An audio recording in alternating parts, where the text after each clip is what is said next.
Good morning. Hi, how are you all doing? How was that test edit?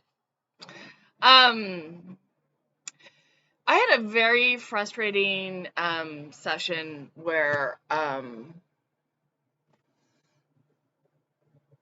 I kept on editing and I kept on changing things and was trying to do some special effects and at the same time do a video um, documenting the whole process. It was very frustrating, to say the least. Obviously, as you saw from the test edit, even the captions didn't take. So trial and error is still the process. I'm not going to really invest too much time into it because I have a life and I'm not sponsored. I don't have to do it. So that being said, I'll be sure to try to put it in the comments or something, or put a comment in there. If you don't want to watch me, you don't have to. That's perfectly fine. I think for some reason I got 10 subscribers, which yay, thanks. If you don't want to watch me, here's a couple of suggestions. Check out Kimberly Foster, Nicole Foster Brown. She's on ForHarriet on here on YouTube. Loved and Blessed is probably a big favorite. Secondly, Loe Whaley. She's the one that does Toodaloo, which is very apropos right now. And then Simply Living Alaska. There are a lot. If you go to the community tab, you will see what I usually watch or what I suggest. That being said, when you're watching YouTube, watch out for those parasocial relationships. It can be on both sides of the camera. But one, I don't know you and you don't know me. Two, my life is not everything you're going to see on this camera. And three, your life is different than mine. I have choices that I've made, and maybe you didn't make those same choices. Just know that you're not entitled to it any more than I'm entitled to know about your life. It was this kind of one of those times when I was like, whoa. So, and trust me, I have felt, sometimes I have watched somebody so much thinking, oh my gosh, we would be best friends. You are seeing maybe this much. You may think that you see a whole day of their work. Usually you're not. Usually you are seeing probably 2 to 3 hours. And that's 2 to 3 hours broken up. That's them fixing breakfast. That's them going to go grab lunch. That's them making dinner or grocery shopping for dinner. There's a lot that happens in between all that. So watch that stuff. As you can tell, I'm still on my food waste harp. In the last video, I showed you dates, and I'm just one person. That being said, let's keep Costco honest. If you've watched any Costco hauls or any Costco shopping videos, you've seen these huge cakes. You've seen massive trays of sushi and ribs and so forth. The amount of food waste coming out of Costco is pretty huge. And we should keep them honest. You're paying for a membership for there. They shouldn't be misusing resources because they think somebody on a Saturday is going to get a 36-piece tray of sushi. Trust me, I work in an office. I'm not buying the 36-piece tray of sushi. In fact, I doubt even caterers.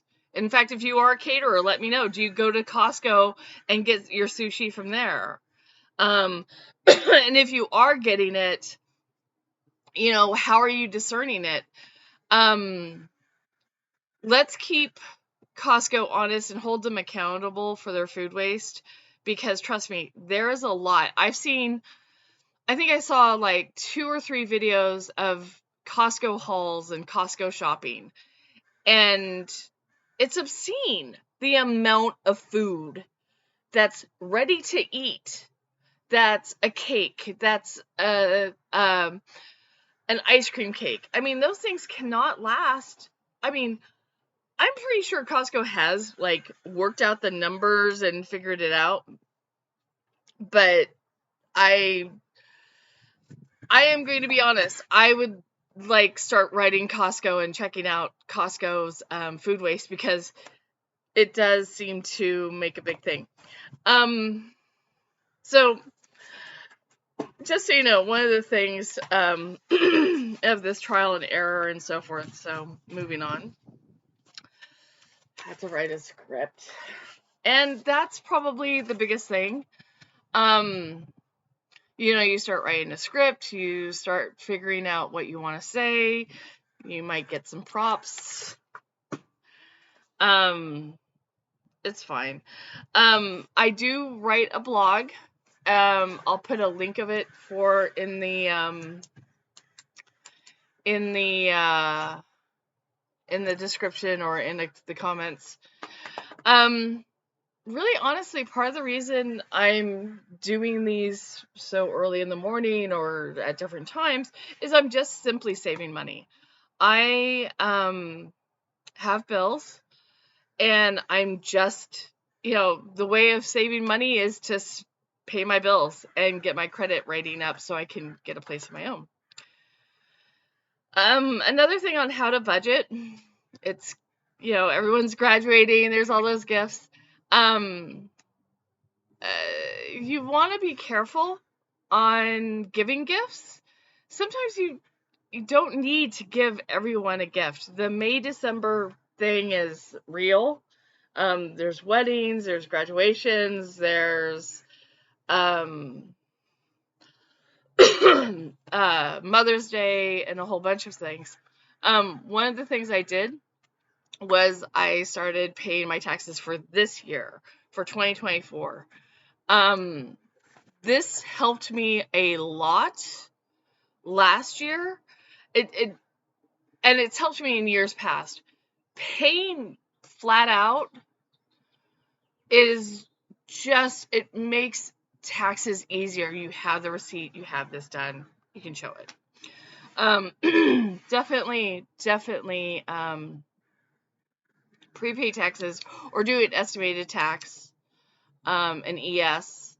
It's a great way to do it. You just go onto your state website or go to irs.gov and you can pay your taxes in advance.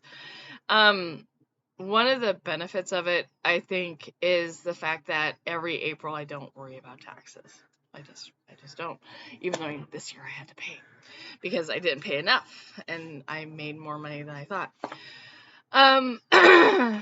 So next up, I know I just talked about saving money by spending money by, prepaying my taxes.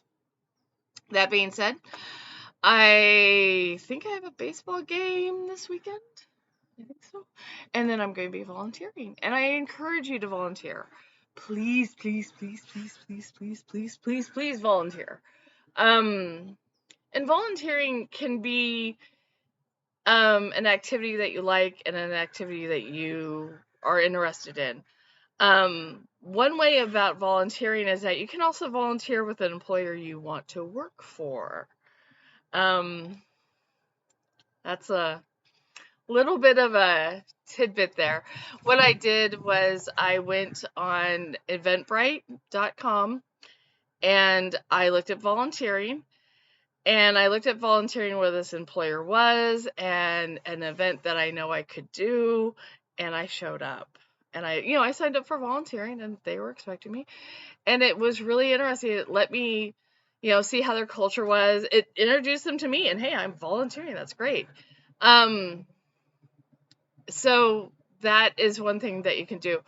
And also via volunteering, I learned about a lot of food waste, and obviously that's a big thing.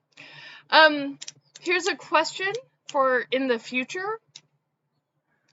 Is your phone battery dying because of apps that are running, or is your battery on your phone not retaining a charge like it did when you first got it?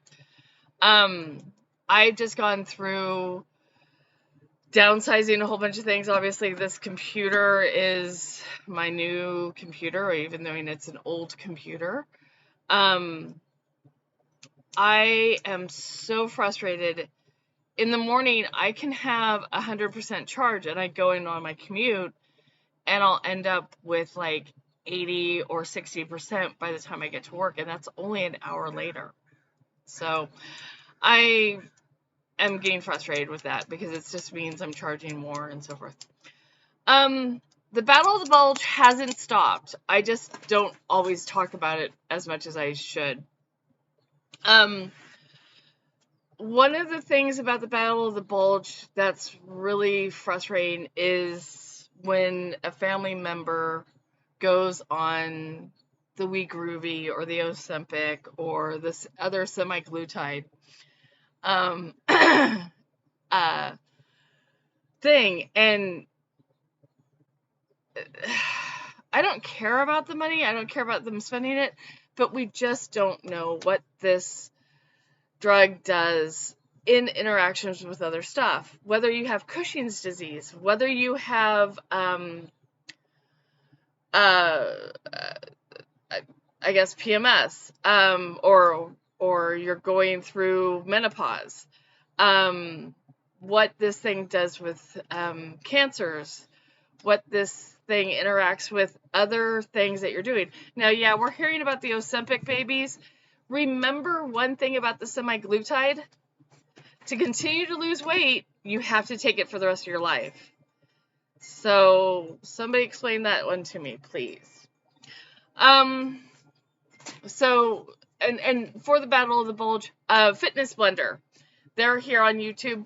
Definitely, totally, I love doing their exercises, especially on days like today when I know I only have 30 minutes and I don't want to sit on the bike and I don't have time to walk. I can simply grab some weights and do a Fitness Blender exercise, and some of them are body weight exercises, which are really easy.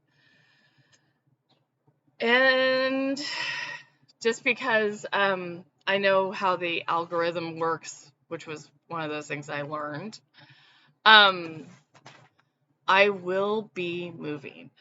I'm looking at places now. Maybe I'll share that with you too. You'll see it in the shorts or something like that, or maybe I'll get a full day video in. I'm not sure where I'm going to move. Part of the reason of me saving money is so that I can boost up my credit score so I can get a place of my own. It's just really, it's frustratingly hard. The credit unions, the credit reporting stuff. I mean, for all the fuss Congress made for TikTok, they didn't look at the credit reporting stuff. And I think that is really where we should be. I mean, if I could, I think the one thing that Congress was good about was keeping the CFPB, Consumer Financial Protection Bureau, which really does help me. I've used it probably 6 or 7 times now.